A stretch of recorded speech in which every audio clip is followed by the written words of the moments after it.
With Sarah Leah Whitson. She's a lawyer and the executive director of the U.S. think tank Dawn, and joins me live now from New York. Thank you so much for being with us on the program. First off, I'd like to get your reaction to this plan and how it's different from what we've seen before.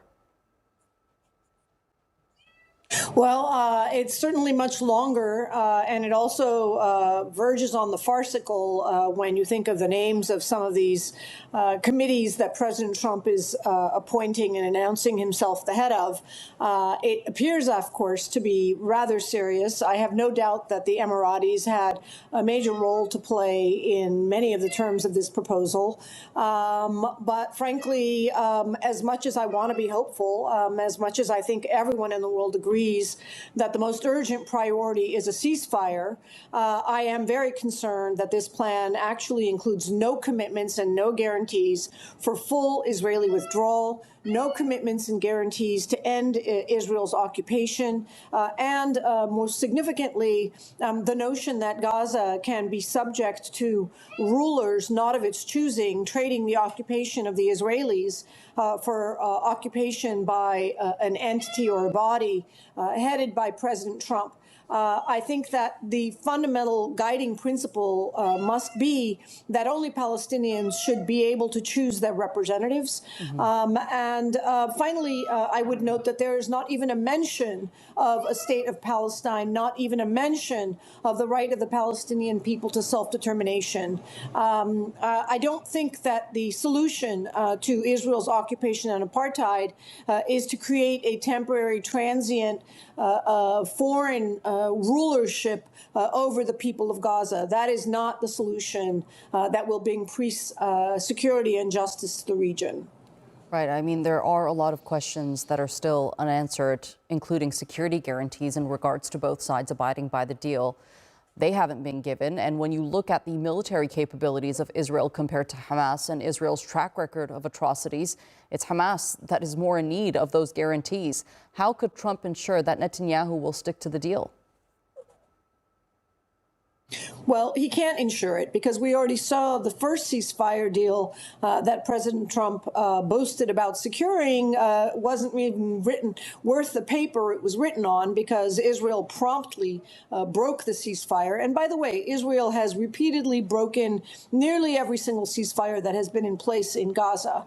I think we need to understand this proposal as very much within the vision that Israel has of exerting as much control and taking as much territory from the Palestinians as possible, of doing whatever it needs to do to placate the international community, which is now collectively demanding statehood for Palestine and the end of Israeli occupation. And if they can create some open-ended, lawfully transient measure to forestall addressing, actually ending the Israeli occupation, as the International Court of Justice and the UN General Assembly has ordered to do, then that suits Israel pretty fine. I think it's also important to mention that this 20-point document, I guess they took out the 21st point since Netanyahu was forced to apologize to Qatar, includes nothing on lifting the blockade of Gaza that Israel has been imposing on the territory since 2006, and of course has only made worse in the past 2 years. It says nothing over Israel's continued control of Rafah and the Rafah Strip at the Philadelphia corner.